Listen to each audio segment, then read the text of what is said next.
Bueno, un cordial saludo a todas las hermanas que nos acompañan en esta sesión, en este pequeño curso. Eh, la, la instrucción que se me ha pedido que acompañe es un poco todo el tema de la economía latinoamericana, sus caídas, sus fluctuaciones, sus efectos en la vida del subcontinente, de la región latinoamericana. Entonces, en ese sentido, pues vamos a dividir el curso en unas 3-4 partes que nos van a permitir recorrer esta temática de una manera que sea amplia, que nos permita entender lo que ocurre actualmente en América Latina.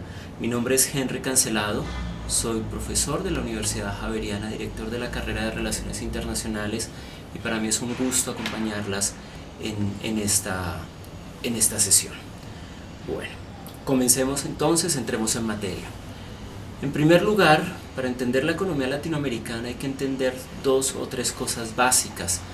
La economía en América Latina adolece de un desarrollo industrial muy fuerte, es decir, nosotros como región en América Latina no podemos compararnos con otras regiones industrializadas como las regiones que usualmente llamamos las regiones del centro del sistema internacional, es decir, Estados Unidos, Europa, norte de Asia, que no siempre son estas regiones geográficas, digamos, en este punto de la historia coinciden con que son el norte del mundo, pero no siempre ha sido así. El norte no solamente es el desarrollado y el sur el subdesarrollado en estos sentidos de economía industrializada y de alta tecnología, sino que ha habido otras épocas en la historia, por ejemplo el Imperio Romano, donde era el centro del mundo el que era el desarrollado, es decir, toda esta región de la zona mediterránea, y al contrario las partes nortes donde se ubicaban los pueblos llamados bárbaros eran las zonas que no tenían gran desarrollo, ¿no? Entonces, primer elemento clave e importante de entender, hoy coincide que el norte geográfico del mundo es la zona industrializada del mismo, pero eso obedece a varias cosas, ¿no? Primero, es un contexto histórico estructural, es decir, ¿por qué el norte logra esto? Por varias cosas. La historia de las migraciones y la historia social del sistema internacional nos permite ver un poco cómo se fluctúa, es decir, cómo el sistema internacional va cambiando paulatinamente de centros de poder, y estos centros de poder se dan es porque las migraciones llegan a los centros que existen, viven de sus economías, saturan sus sistemas sociales, políticos y económicos. Entonces eventualmente los centros de poder van a caer y aparecerán otros centros en otros lados, ¿no? Durante alrededor de 1000 años estuvimos más o menos desde el año 800 hasta antes de Cristo, hasta el año 450 después de Cristo, con un centro de poder mediterráneo donde las culturas del Mediterráneo eran las que disputaban. Cartago, Grecia, Roma eran las que disputaban, digamos, el poder en ese pequeño sistema internacional conocido en ese momento, ¿sí? Todas las migraciones se van a dar hacia esas zonas, toda la gente va a ir hacia el Mediterráneo, hacia todas estas partes, y entonces cuando llega una gran cantidad migratoria, la economía se va llenando, la economía no es capaz entonces de resistir este proceso social y las economías eventualmente caen, generando una nueva diáspora, ¿sí? De migración. Lo podemos ver hoy, por ejemplo, en el caso África, Europa, creo que es el caso más dramático de migración por lo inhumano que está conteniendo este proceso migratorio, ¿no? No toda migración es dramática, toda migración es traumática, pero hoy en día vemos entre África y Europa un proceso de deshumanización profundo en todo el proceso migratorio que se da desde África. Una cosa es cuando de América Latina decidimos dejar todo e irnos a experimentar a Estados Unidos, por ejemplo, ¿sí?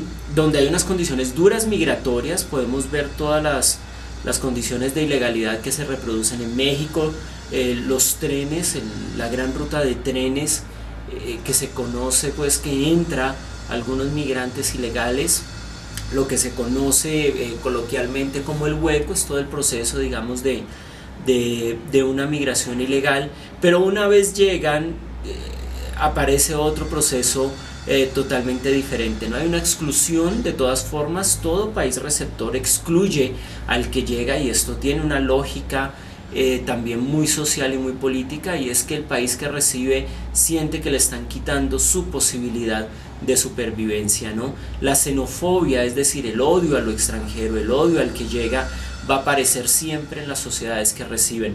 No hay una sola sociedad que reciba ampliamente, no existe como tal, ¿no? Pero hay una diferencia entre lo que ocurre en México y lo que ocurre en el Mediterráneo hoy en día, y es que en ambas zonas tenemos un proceso de ilegalidad, tenemos un proceso de redes de trata de personas que hacen que estas migraciones se potencialicen, pero el hecho de que existan guerras, conflictos, estados fallidos en África y en Oriente Medio hace que haya una gran capacidad o una gran cantidad de gente que migra, que huye de sus zonas por la guerra, por el conflicto, por la pobreza. Mal que bien, América Latina tiene unos niveles de vida un poco superiores a África, y tiene unos estados que políticamente tratan de garantizar algunos elementos de estabilidad política y social al interior de la región. Por eso tenemos países que pueden ser muy desarrollados como Brasil, con elementos de pobreza, pero mal que bien es un país estable. No podemos comparar Brasil con países como Sierra Leona en África, por ejemplo, pero de todas formas sí tenemos unos indicadores de pobreza, ¿no? Entonces, segundo elemento importante, la gente huye de economías empobrecidas, de condiciones sociales difíciles, y migra a centros de poder que tienen estabilidad política y que tienen estabilidad y desarrollo económico. El problema es cuando se satura esos centros y entonces eventualmente caen, y la migración entonces va a pasar a ser de otro nivel, ¿no? Y ya en el caso de América lo podemos ver, tenemos dos procesos reversibles. Uno es Europa llegando a América y otra es los americanos yéndose de América. Las primeras épocas de la conquista y la colonia obedecen exactamente a eso, ¿no? A una España empobrecida, resultante de unas guerras civiles por consolidar lo que es un Estado español en cabeza de la reina Isabel en su momento. Necesitan dinero, necesitan levantar su economía, y se van con la aventura pues del comercio mundial, y se van buscando precisamente otros mercados, tratando de traer de llevar de Asia a Europa nuevos productos, tratar de establecer nuevas rutas comerciales, tratar de organizar una economía un poco más global para esta península ibérica.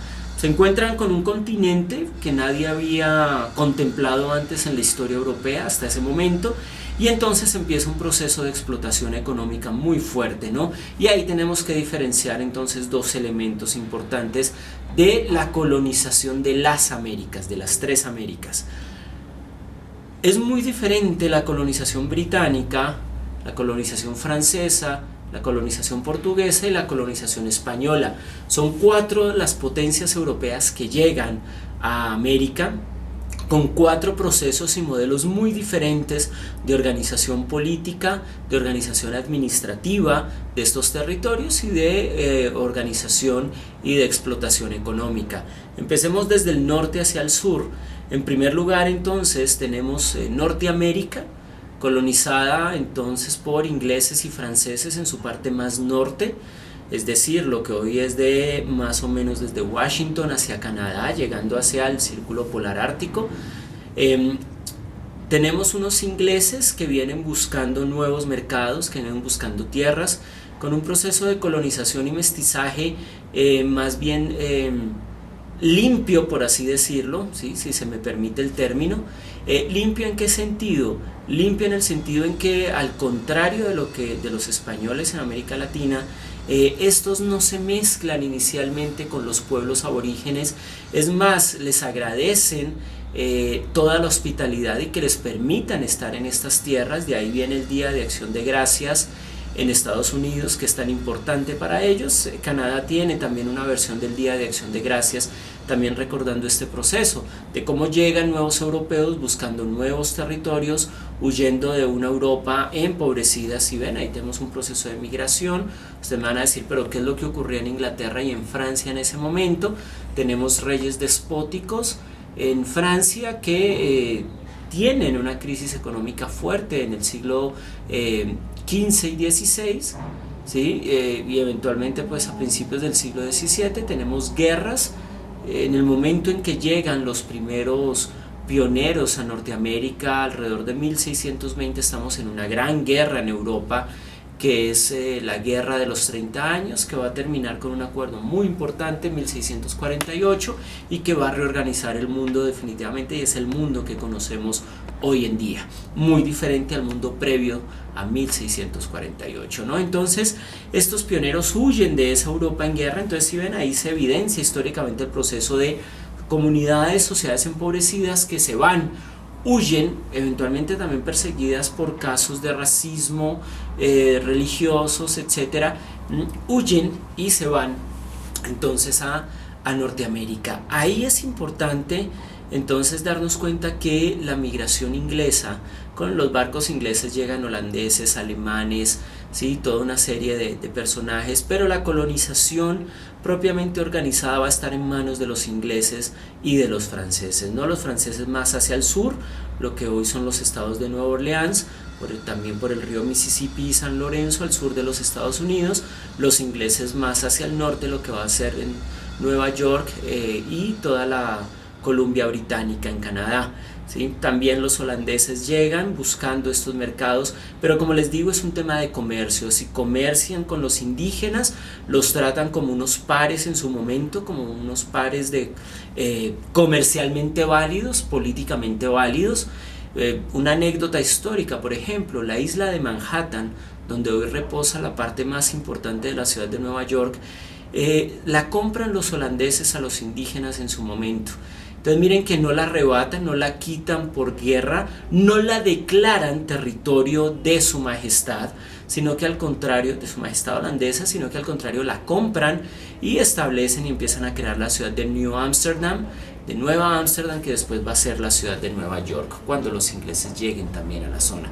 Entonces miren que hay un proceso de equiparamiento, por eso la población indígena en Estados Unidos puede sobrevivir muy bien hasta el siglo XIX, donde ya propiamente los Estados Unidos como país organizado, recién nacido, empieza a eliminar a la población indígena. Entonces el genocidio indígena en Norteamérica es a manos de los Estados Unidos, no es a manos de los colonizadores ingleses, holandeses o franceses. Con esto no estoy diciendo que no haya habido incidentes entre los europeos recién llegados y los indígenas, pero no fueron tan comunes ni fue una política reiterativa como la que tenemos al sur del continente, ¿no? Por su parte, España y Portugal ven a estas tierras y a estos pueblos como una oportunidad, una despensa económica importante, donde se va a sacar mucho oro, pero no el suficiente. Digamos, España y Portugal sacan el oro que podían sacar con la tecnología del momento, con lo que conocían del momento. Hoy en día vemos que hay grandes empresas de Oriente, chinas, japonesas, que llegan a explotar el oro también en la región, incluso rusas, estadounidenses, canadienses, británicas. Es decir, estamos en una nueva ola de colonialismo económico en América Latina. Y eso indica que, contrario a lo que nos enseñaban en nuestras clases de primaria, los españoles no se llevaron todo, ¿no? Nos quedó, y nos quedó mucho, y es el drama que vivimos hoy en día con la minería y que ustedes pueden evidenciar en las noticias en cualquier momento, ¿no? Minería ilegal, artesanal, de gran escala, multinacionales, etcétera. Pero ya más adelante ahondaremos un poco en eso. Entonces, regresando a nuestro momento histórico, España y Portugal emplean una forma de explotación, de colonización basada en unos procesos de esclavización, primero de los indígenas, después de población africana, que trae los portugueses. Su gran mercado es precisamente el esclavismo en esa época, estamos hablando del siglo XVI y XVII. España trata de mantener unas leyes más favorables, más suaves, más benéficas a este proceso de explotación indígena y africano. Portugal es mucho más fuerte y Portugal migra más gente, de Portugal llega mucha más gente a lo que es la zona de Brasil que lo que fueron los españoles a la zona de la América española, ¿no? Entonces ahí tenemos dos procesos. Uno donde España busca cultivar a partir de instituciones como la Hacienda, por ejemplo, que no es otra cosa sino la versión americana del feudalismo europeo, donde le dan a un señor noble un territorio para administrar y para explotar, pagándole los derechos al rey o a la reina por esta explotación. Por supuesto tiene derecho a esclavos, puede esclavizar directamente a africanos, tiene una figura de empleados en sus resguardos a los indígenas. Gracias pues a la lucha de religiosos como Bartolomé de las Casas, los indígenas logran ciertos derechos que no van a lograr los africanos. Ellos sí van a ser esclavizados de una manera mucho más fuerte, además porque es que el esclavo africano era el motor económico de la época, ¿sí? Si lo vemos desde lo que buscaban los poderes imperiales, la explotación del esclavo africano es la forma perfecta para explotar. Es decir, el esclavo africano es lo que puede ser la alta tecnología hoy para nosotros, ¿no? Entonces es una mano de obra esclavizada, no vale nada, es simplemente traerla. Ustedes lo saben por los relatos de la evangelización de las Indias, lo duro que fue la introducción de los africanos a la región americana, ¿no? Las injusticias y los dolores que sufren los africanos cuando llegan a América, ¿no? Son desarraigados, salen de sus territorios ancestrales, los traen a una nueva tierra y los obligan a habitarla, y lo peor, a ser un factor de producción importante, ¿no? Eso es lo que va a hacer Portugal y España, como les digo, más intenso en Portugal, pero políticamente España y Portugal van a dividirse esta región, van a evitar las guerras entre ellos, cosa que no pasa en Norteamérica, donde Inglaterra y Francia entran en guerras constantes por este territorio. Portugal y España no. Y lo logran a partir pues de los acuerdos de Tordesillas, gracias pues a la intervención del Estado Vaticano en su momento, ¿no? Para mantener la paz, digamos, en estas tierras, al menos entre los países que obedecían pues a la autoridad papal en su momento, muy diferente a lo que ocurre con Inglaterra en el año 1630-1640, ¿sí? Entonces, España y Portugal organizan políticamente el continente de una manera diferente. España y Portugal España en primer lugar va a organizar la región en 4 virreinatos y 2 capitanías generales.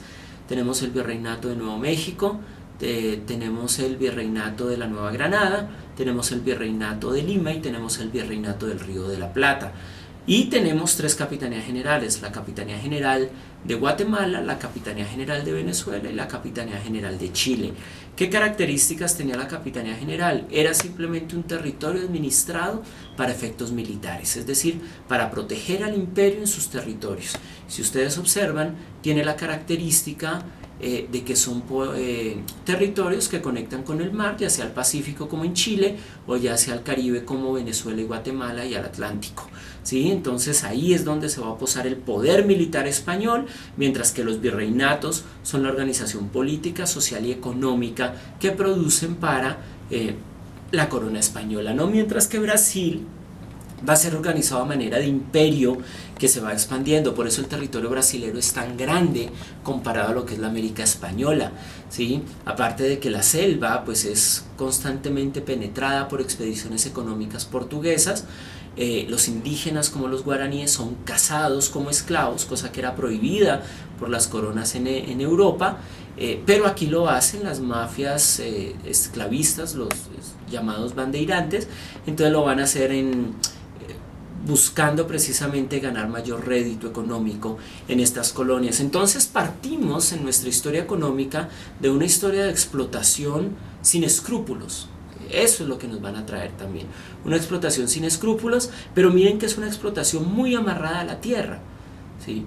Para poder entender el fenómeno latinoamericano es muy bueno compararlo con el fenómeno norteamericano. ¿Qué es lo que ocurre en Norteamérica que no ocurre en Latinoamérica? En Norteamérica no aparece el latifundio. En América Latina sí, el latifundio ha sido un problema reiterativo de la organización y el desarrollo latinoamericano, ¿sí? Mientras que en Norteamérica el latifundio no aparece, además que es un territorio gigantesco donde se puede distribuir la tierra para todos y que todos produzcan como tal, ¿no? Entonces esas ideas liberales de la producción de la tierra en su momento son avaladas inicialmente por los reyes británicos, donde dicen: yo le doy a usted títulos de propiedad, comercie, porque ellos lo veían más esencialmente como una visión de la producción hacia el comercio, no de la producción hacia la explotación del imperio, como lo hacía España. ¿En qué se diferencia? Inglaterra, Gran Bretaña le permitió a sus colonias comerciar entre sí mismas, les permitió producir, les permitió desarrollarse. Mientras que España simplemente veía sus colonias como una especie de despensa de productos para mantener el poder imperial en Europa y en el resto del sistema internacional. Allí hay una diferencia clave. Por eso las colonias británicas en términos económicos van a ser más desarrolladas que las colonias españolas, ¿no? Tenemos el caso del mismo Estados Unidos, ¿no? Estados Unidos, Canadá, Australia, en Nueva Zelanda, que son colonias o excolonias británicas que tienen gran desarrollo.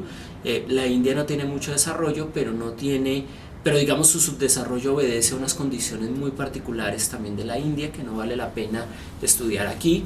Egipto, Sudáfrica son países que dentro de lo que es la región africana tienen un nivel de vida superior al resto de países en África, ¿sí ven? Entonces estas colonias tuvieron esa posibilidad, tuvieron esa capacidad a partir de la aparición de la empresa privada, que es lo que Gran Bretaña va a estimular siempre. América Latina no. ¿Sí? Entonces aquí vamos a tener, son unos nobles feudales explotando la tierra, produciendo la tierra para llevar y enviar a Europa, a España, para que España pueda hacer la guerra, mantener sus vastos territorios, mantener su poder imperial en Europa, ¿no? Entonces ahí está la diferencia esencial del proceso. Esa estructura de explotación de la tierra no la hemos cambiado en América Latina. Hemos empezado a cambiarla recientemente a partir de los años 90 del siglo XX con unas reformas que es lo que se conoce como las reformas neoliberales de los años 90. Empiezan en Chile desde los años 80, se trasladan a Argentina con los gobiernos de Menem en Argentina en los 90, en Colombia la tenemos con César Gaviria, lo tenemos digamos también en Brasil, todas estas reformas neoliberales, y la dictadura en Chile, la dictadura de Pinochet deja estructurado todo un sistema económico que no se ha cambiado. No importa lo que diga la presidenta Bachelet, el sistema económico en Chile sigue siendo un sistema neoliberal, establecido desde la misma dictadura de Pinochet, ¿no? Con algunos matices, no tan radical como en el año 82-83, pero sigue siendo un proceso totalmente neoliberal. Entonces miren que América Latina vivió desde sus inicios republicanos, es decir, cuando nace como una región independiente a Europa, vive en una estructura económica similar, porque ¿qué es lo que sabemos hacer? Pues lo mismo que nos enseñaron a hacer los europeos, ¿sí? ¿Qué es lo que sabemos hacer los mestizos americanos? Lo que heredamos de Europa. ¿Qué es lo que aprenden a hacer los indígenas? ¿Sí? Pues también tratar de mantener esas raíces indígenas